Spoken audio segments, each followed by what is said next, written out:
The Palestinian cause has long been synonymous with violence, terrorism, and Islamic fundamentalism. A new generation of pro-Palestinian activists are working to change that image.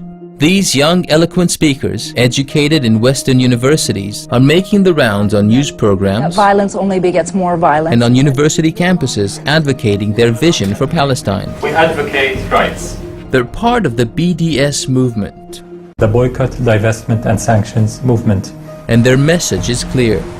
We need to boycott Israel.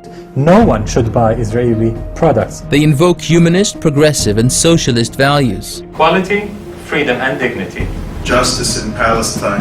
A democratic movement based on the struggle for human rights. And aim to garner the support of students, trade unionists, Long live the resistance of the Palestinian people, long live! and even Jewish civil rights activists. BDS is particularly vigilant against any form of Palestinian-Israeli collaboration. The end of a collaborationist Palestinian leadership.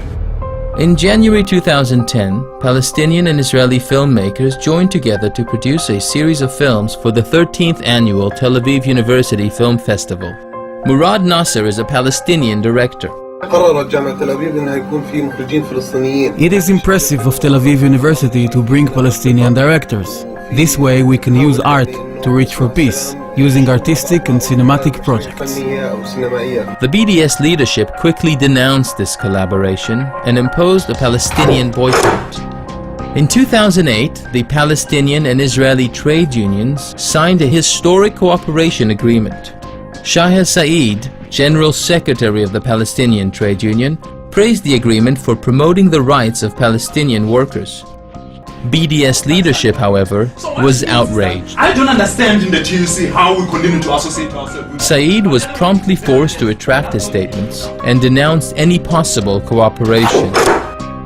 Palestinian Al-Quds University signed a statement of academic collaboration with Israel's Hebrew University, committing to a pursuit of knowledge through cooperation rather than boycotts.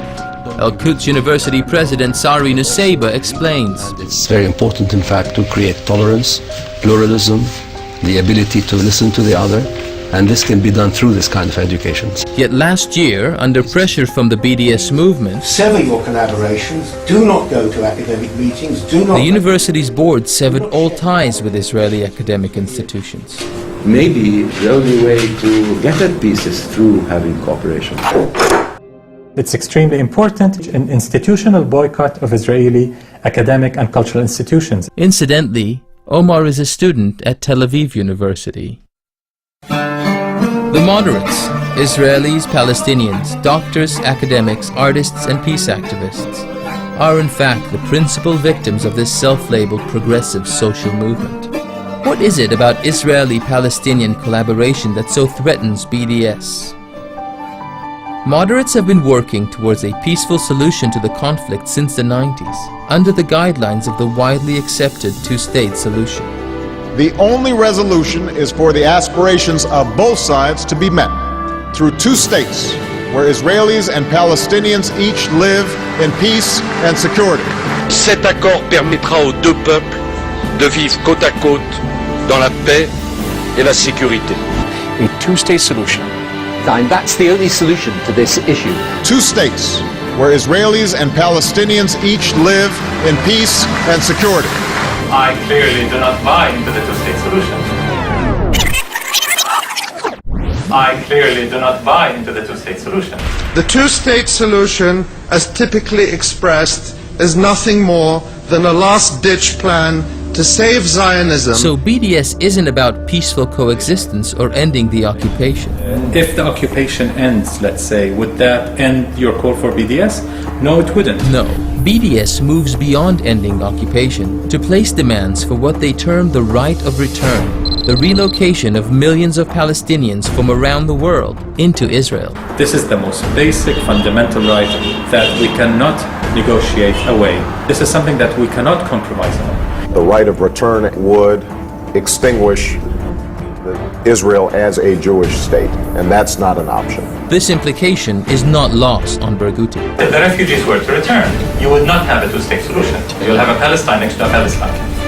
rather than a Palestine next to Israel.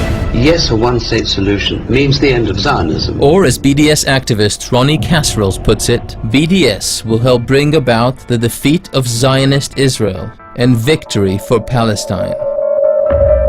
These statements irrevocably shatter the veneer of progressive liberal language to reveal the true nature of BDS, a venomous, deceitful, anti-peace, anti-coexistence movement that will settle for nothing short of the annihilation of the Jewish state. We don't get fooled again.